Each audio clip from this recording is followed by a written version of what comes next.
नमस्कार, मैं धर्मेंद्र दीपक शर्मा एक नई कहानी के साथ आपके सामने उपस्थित हूँ। कहानी कुछ यूँ है कि एक लड़का 5वीं क्लास का, आज उसके जीवन का बहुत महत्वपूर्ण दिन स्कूल में होने जा रहा है। 10 बजे स्कूल में उसे पहुँचना है। स्कूल में एक स्पीच कॉम्पिटिशन का आयोजन है, जिसके लिए उस लड़के ने बहुत तैयारी की है।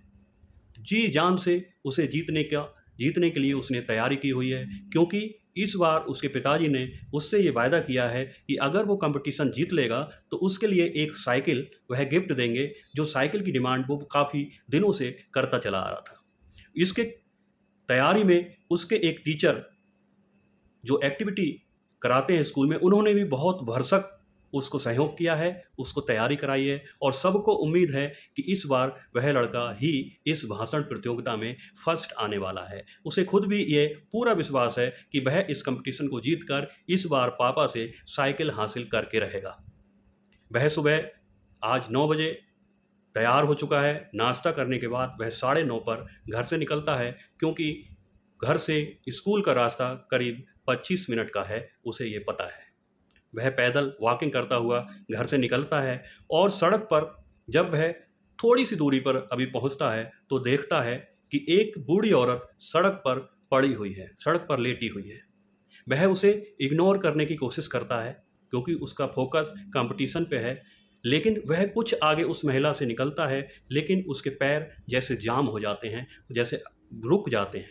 वह पलट कर देखता है और यकायक वह पलटकर उस महिला के पास, जो बूढ़ी महिला है, उसके पास पहुँचता है, जो लेटी हुई है, और उसकी बात को सुनने का प्रयत्न करता है।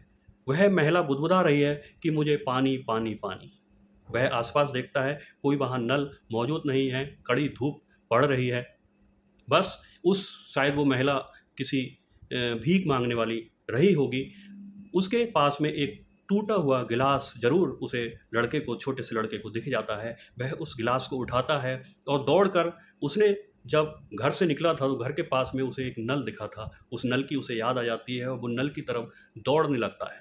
तेज़ी से दौड़कर वह नल पर पहुँचता है और नल पर पहुँचकर उस गिलास में, टूटे हुए गिलास में पानी लेकर वापस महिला के पास आकर उसे पानी पिलाने के लिए, सँभालने के लिए, उठाने का प्रयत्न करता है। महिला उठती है, अपने आप भी थोड़ा प्रयत्न करके वह उठ जाती है और वह लड़का, छोटा-सा लड़का, उसे पानी पिला देता है। महिला में कुछ जान आती है और महिला उससे रिक्वेस्ट करती है कि मुझे बेटा कुछ दूरी तक हाथ पकड़कर आप छोड़ दोगे?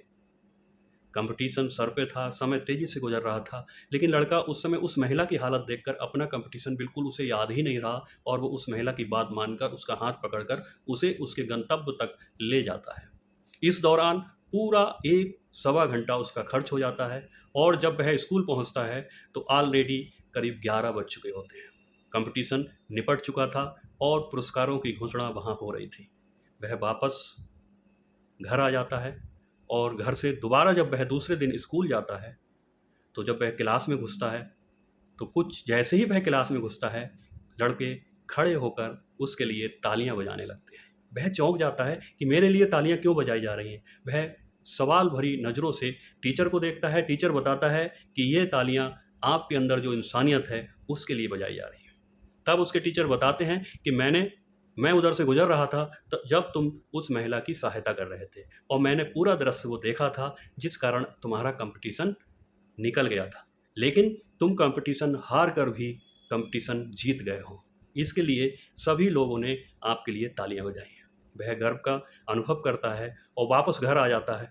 छुट्टी होती है स्कूल की और वापस घर आता है। घर जैसे ही वह खोलता है, तो देखता है, और एक चौंकाने वाला दृश्य उसके सामने आता है कि एक साइकिल, जो गिफ्ट में उसने आशा की थी अपने पापा से कि अगर वह कॉम्पिटिशन जीतेगा तो उसे एक साइकिल पापा उसको खरीद कर देंगे।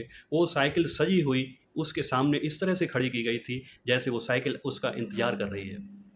वह चौंक कर अपने पापा की तरफ, जो पापा पास में खड़े थे, उनकी तरफ देखता है, तो पापा बताते हैं कि तुम्हारे अध्यापक ने मुझे पूरी कहानी बताई और मुझे आप पर गर्व है, और इस गर्व के लिए मैं आपको धन्यवाद भी कहता हूँ। इसीलिए किसी ने कहा है कि कभी-कभी व्यक्तिगत इम्तिहानों के बजाय समाज और ज़िंदगी के इम्तिहान ज़्यादा बड़े साबित होते हैं।